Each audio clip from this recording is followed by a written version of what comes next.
This, ladies and gentlemen, is a book, and books are magic. And today I am going to read a little chapter out of one of my favorite books called The Time Paradox. The new psychology of time that will change your life. And yes, this book changed my life because, yes, I am the time expert. Of course, this is my Bible. I'm going to start with a chapter called The Economics of Time.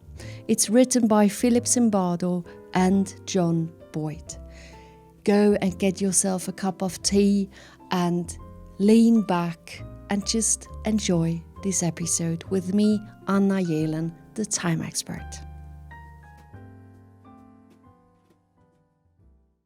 The Economics of Time. Remember, the time is money. Benjamin Franklin. Time is our most valuable possession. In classical economics, the rarer a resource and the more uses to which it may be put, the greater its value. Gold, for example, has no intrinsic value. It is no more than yellow metal. However, veins of gold on earth are rare, and gold has many uses. People first used gold to make jewelry. More recent, it has become a conductor in electronic components. The relation between scarcity and value is well known, so gold's exorbitant price comes as no surprise. Most things that can be possessed, diamonds, gold, $100 bills, can be replenished.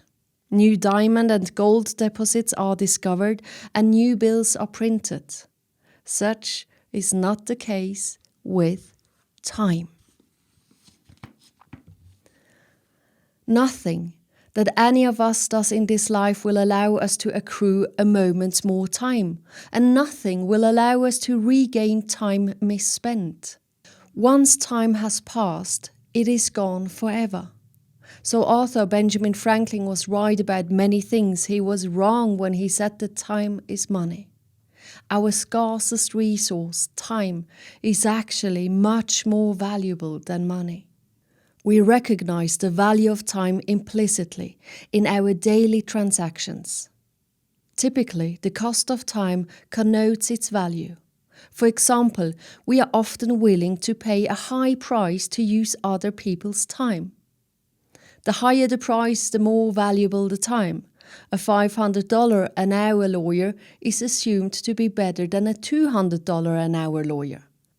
Handmade goods are priced over machine-made goods.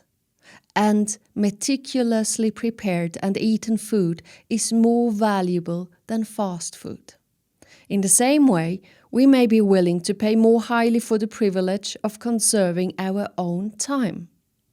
Overnight delivery and dry cleaning, direct flights and convenience stores all exact premiums because of the inherent value that we place on our time.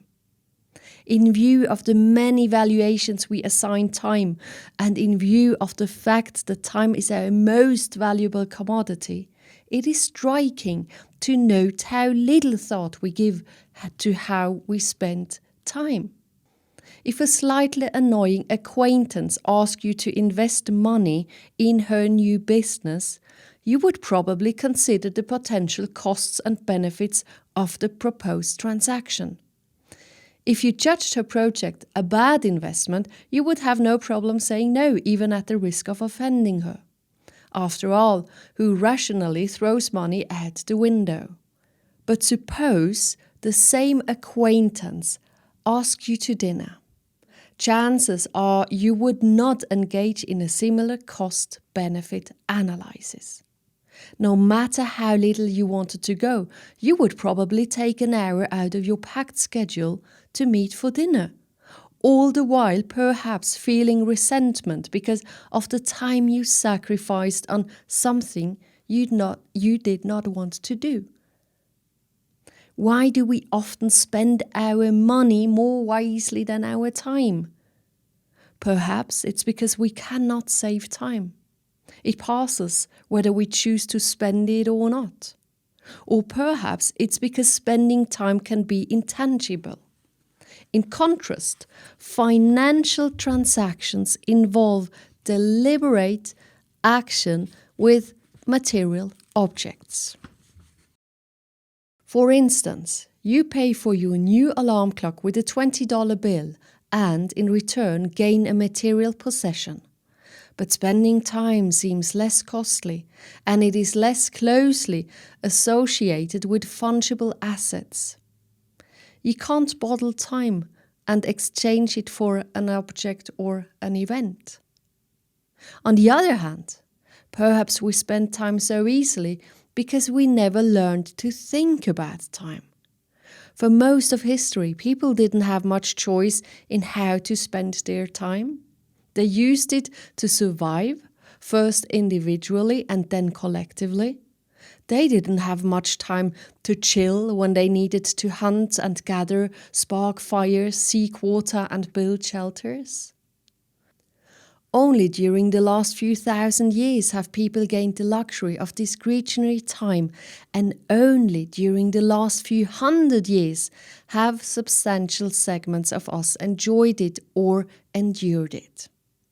In re-evaluating how we think about time, since time is more valuable than money, we're led to ask, are we really putting the right valuations on time? Are people with the biggest bank accounts truly the wealthiest people in our world? How wealthy is someone who spends all of his time making money but doesn't take the time to enjoy life? How do we measure the wealth of people like fly fishing guru Brent Fox, who chose the lower paid profession of teaching because it gave him the freedom to build an invisible mansion of time? How can we measure the wealth of billionaire developers who spend all their time building mansions of brick and mortar but never enjoy those rooms? A financial planner helps to determine your investment strategy based upon your personal investment goals. If only there were such a person to call upon for investing time. Me. To help figure that out, you'll have to become your own time investment planner and ask yourself these questions. What do you want out of life? How can you make your time matter? What is the right use of your time? Ultimately, you must be the arbiter of your personal investment choices, but our research suggests that people are more satisfied with investment in experiences, such as vacations, and in developing meaningful social relationships than with investment in material goods. Our research also suggests that everyone can benefit by looking more closely at time, what it is and what it means to us, and how we can see and use it in new ways that make our lives better. These questions about time are in fact questions about the meaning of life. And to answer them for yourself, you may need a Bible, Torah, Quran, or quiet mountain stream. Even though we authors cannot offer you universal answers as you journey through this book, we will give you some new advice, strategies, and simple tactics based upon decades of psychological research that will allow you to deal more effectively and consciously with time. Opportunity cost and your time. Another economic principle relevant to our discussion of a new science of time is the concept of opportunity costs, which in economics refers to the expense involved in foregoing an opportunity. For example, if you decided to invest $1,000 in Google stock, you would lose the opportunity to invest this amount in Yahoo or in IBM or in horse racing or in just leaving the money in your piggy bank. Whatever you choose to do costs you the opportunity to do something else. The notion of opportunity costs recognizes that your investment resources are scarce and that there are expenses associated with choosing one investment over another. The opportunity costs that you incur with your time and money are omnipresent but always unknown and unknowable. No matter how you choose to invest your time, you face the costs of foregoing another activity, perhaps limitless opportunities for the one you choose. With money, you have the conservative option of keeping it in the bank, but not so with time. Whether you like it or not, you spend time every moment of your life. It continually seeps out of your pocket. We are the clocks on which time tells itself. Richard II from Shakespeare. Once you recognize that your investments of time have opportunity costs, you can become more conscious of how you make your choices about time and learn to make happier ones. Remember that people are more likely to regret actions not taken than actions taken, regardless of outcome. In Shakespeare's words, again, when to the sessions of sweet silent thought I summon up remembrance of things past, I sigh the lack of many of thing I sought, and with old woes new wail my dear time's waste. For example, a woman who wants to become a Hollywood star is more likely to regret not moving to Los Angeles and trying to get a part in a movie than to regret moving to Los Angeles and failing to become a star. So as you learn in this book to be more proactive in your investments of your time, you will lose fewer opportunities and minimize regrets.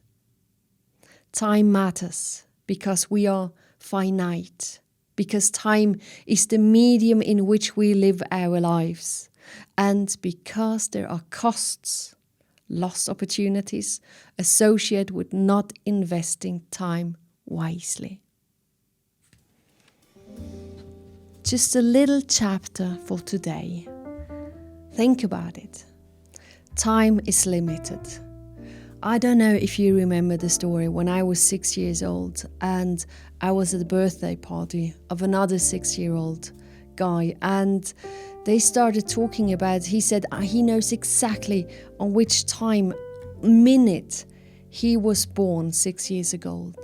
And everyone said, yeah, of course, everyone knows when we are born. And I was standing there, 6 years old, and thinking, okay, we all know when we are born, but when are we dying? So I started to ask the other kids, so do you know your end date? Do you know the date of your death? And they were like, not very amused, but I was thinking, wow. And then my mom, she said, Anna, is everything all right? I said, Mom, when am I going to die? And she looked at me and she said, nobody knows. And I remember freaking out because I thought, wow, that's so fascinating.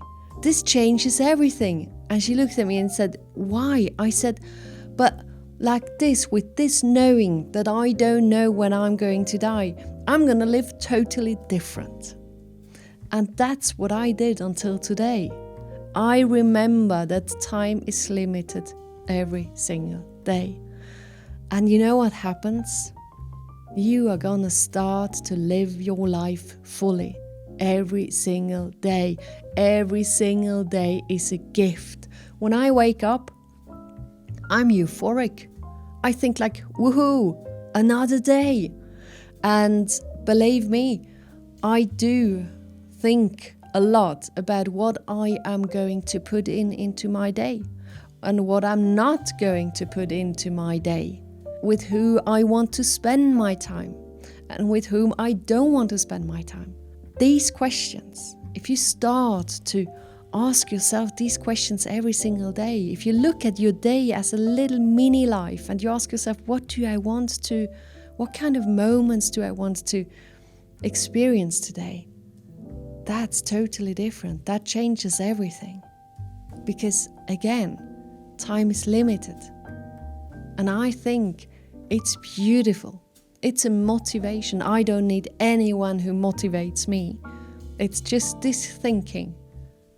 I don't know how much time I have. That helps.